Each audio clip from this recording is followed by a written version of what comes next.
Good morning, children. Today we will study the next topic of final accounts, profit and loss account. Okay कल हम लोगों ने क्या पढ़ा? कल हमने पढ़ा था ट्रेडिंग अकाउंट के बारे में. ठीक है, आज हम पढ़ेंगे प्रॉफिट एंड लॉस अकाउंट के बारे में. तो बच्चों, प्रॉफिट एंड लॉस क्या होता है? प्रॉफिट एंड लॉस अकाउंट हम प्रिपेयर करते हैं फाइनल अकाउंट्स में तब जब हमारी मैन्युफैक्चरिंग हो चुकी है. ठीक है, और मैन्युफैक्चरिंग के बाद के एक जो हमारे और खर्चे होते हैं या हमारी जो इनकम जनरेट होती है. ठीक है, जो हमारे एक्सपेंसेस इनकर्ड होते हैं या इनकम जनरेट होती है after manufacturing and buying and selling of goods and services. ठीक है, उसके बाद के जितने भी एक्सपेंसेस एंड प्रॉफिट्स हैं, इनकम्स हैं, that all will be recorded under profit and loss account. And in the profit and loss account the net profit और net loss will be generated. Net profit कब आएगा? Net profit जब आएगा जब आपकी जो इनकम्स हैं, ठीक है, आपकी जो इनकम है वो आपके एक्सपेंसेस से ज्यादा होंगी. और नेट लॉस कब आएगा? जब आपके जो एक्सपेंसेस हैं वो आपकी इनकम से ज्यादा होंगे. ठीक है, चलिए let's start reading this. Trading account only discloses the gross profit earned as a result of buying and selling of goods. However, a businessman has to incur a number of expenses which are not taken to trading account. Here, a businessman is more interested in knowing the net profit earned or net loss incurred during the year. As such, a profit and loss account is prepared which contains all the items of losses and gains pertaining to the accounting period. तो क्या होता है बेटा, जब भी हम manufacturing कर लेते हैं उसके बाद में भी फर्दर बहुत सारे एक्सपेंसेस होते हैं और बहुत सारी इनकम होती हैं जो हमारे बिजनेसमैन को मिलती हैं या उसको देनी पड़ती हैं. तो हर बिजनेसमैन ये चाहता है कि प्रोडक्शन के बाद, मैन्युफैक्चरिंग के बाद जितने भी तरह के खर्चे या जितनी भी तरह की इनकम जनरेट हो रही है वो भी उसको पता चल सके. इसके लिए वो क्या करता है? इसके लिए वो बनाता है प्रॉफिट एंड लॉस अकाउंट. और प्रॉफिट एंड लॉस अकाउंट जो हम बनाते हैं उसमें हमें नेट इनकम या नेट लॉस जनरेट होता है. ठीक है, नेट इनकम कब होगी? नेट प्रॉफिट तब होगा जब आपकी इनकम साइड आपके एक्सपेंस साइड से ज्यादा होगी. और नेट लॉस कब होगा? जब आपका एक्सपेंस साइड आपकी इनकम साइड से ज्यादा होगा. Start clear? So now we will study the format of the profit and loss account. तो जब आप प्रॉफिट एंड लॉस अकाउंट बनाएंगे, जैसे हम ट्रेडिंग अकाउंट बनाते थे, सेम पैटर्न, सेम फॉर्मेट, सब कुछ वैसे ही रहेगा. Firstly you will right profit and loss account. In bracket in the next line you will right for the year ending. यहाँ पर जब फाइनेंशियल ईयर हमारा खत्म होगा हमें वो डेट लिखनी है. तो कौन सी होती है? 31st March. What ever the year is given your question that you will right over here. Further you will make the format particulars amount.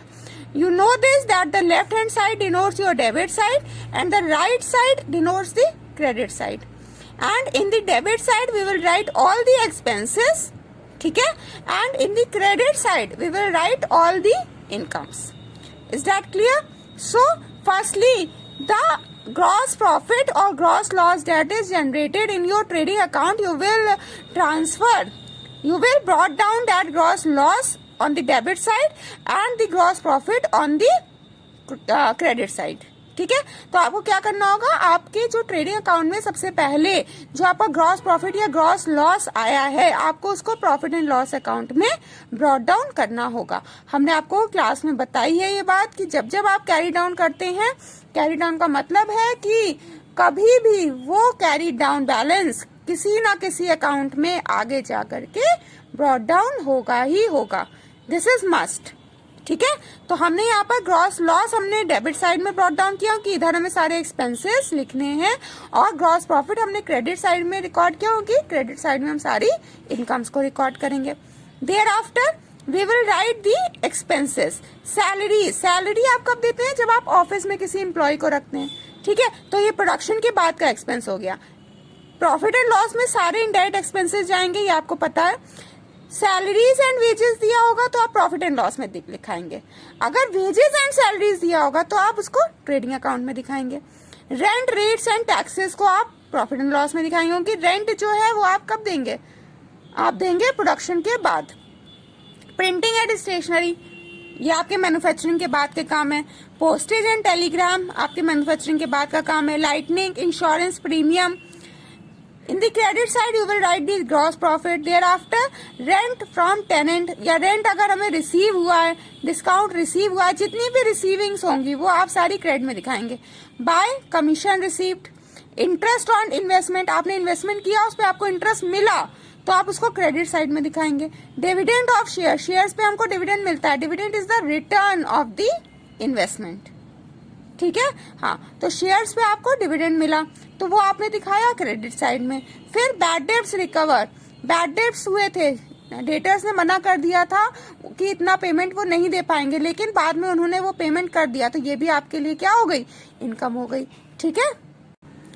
There after you will write telephone charges, ठीक है, legal charges, audit fee. Audit fee क्या होती है? Audit फी होती है जो भी आप अपने चार्टर्ड अकाउंटेंट को फीस देते हैं कि वो आपके अकाउंट्स को आकर के चेक करे, तो उस पे जो फीस दी जाती है उसको हम ऑडिट फी कहते हैं। ट्रैवलिंग एक्सपेंस हो गया, ठीक, एस्टैब्लिशमेंट एक्सपेंस हो गया, ट्रेड एक्सपेंस हो गया, जनरल एक्सपेंसेस हो गया। ये सारे आपके कौन से एक्सपेंसेस हैं? ये आपके ऑफिस एक्सपेंसेस हैं। तो ऑफिस एक्सपेंसेस जितने भी टाइप के हैं that you will record under profit and loss account. Thereafter you will record the selling and distribution expense. Selling and distribution expense का क्या बात मतलब है बच्चों? आपने सामान को सेल करना है या उस सामान को आपको डिस्ट्रीब्यूट करना है, तो उसके लिए जो खर्चे आपको देने पड़ेंगे, ठीक है, उसके लिए जो आप एक्सपेंस करेंगे वो आपका सेलिंग एंड डिस्ट्रीब्यूटिंग एक्सपेंस होगा। इसमें आपका कैरेज आउटवर्ड आता है। कैरेज आउटवर्ड का क्या मतलब होता है? जब प्रोड्यूसर अपने गोडाउन से सामान को कस्टमर के गोडाउन तक पहुंचाता है, उसके लिए जो वो ट्रांसपोर्टेशन चार्जेस देता है उसको हम बोलते हैं कैरेज आउटवर्ड्स, ठीक। फिर एडवर्टीजमेंट, एडवर्टीजमेंट में भी उसको खर्चा करना पड़ेगा, अपने प्रोडक्ट को प्रमोट करना पड़ेगा, तो ये भी सेलिंग एंड डिस्ट्रीब्यूशन एक्सपेंस के अंदर जाएगा। कमीशन देगा वो, ठीक है, अपने एजेंट को वो कमीशन देगा, तो वो भी आपका सेलिंग एंड डिस्ट्रीब्यूशन एक्सपेंस के अंदर जाएगा। ब्रोकेज हो गया, बैड डेब्ट्स हो गया, एक्सपोर्ट ड्यूटी हो गई, पैकिंग चार्जेस हो गए, डिलीवरी वैन एक्सपेंस हो गए और स्टेबल एक्सपेंस हो गए। इसमें से कुछ है जो आपको बिल्कुल अच्छे से याद रखने हैं, जैसे कि कैरेज आउटवर्ड, ये आपको पता होना चाहिए कि ये प्रॉफिट एंड लॉस में जाता है। एडवर्टीजमेंट आपको पता होना चाहिए कि ये प्रॉफिट एंड लॉस में जाता है।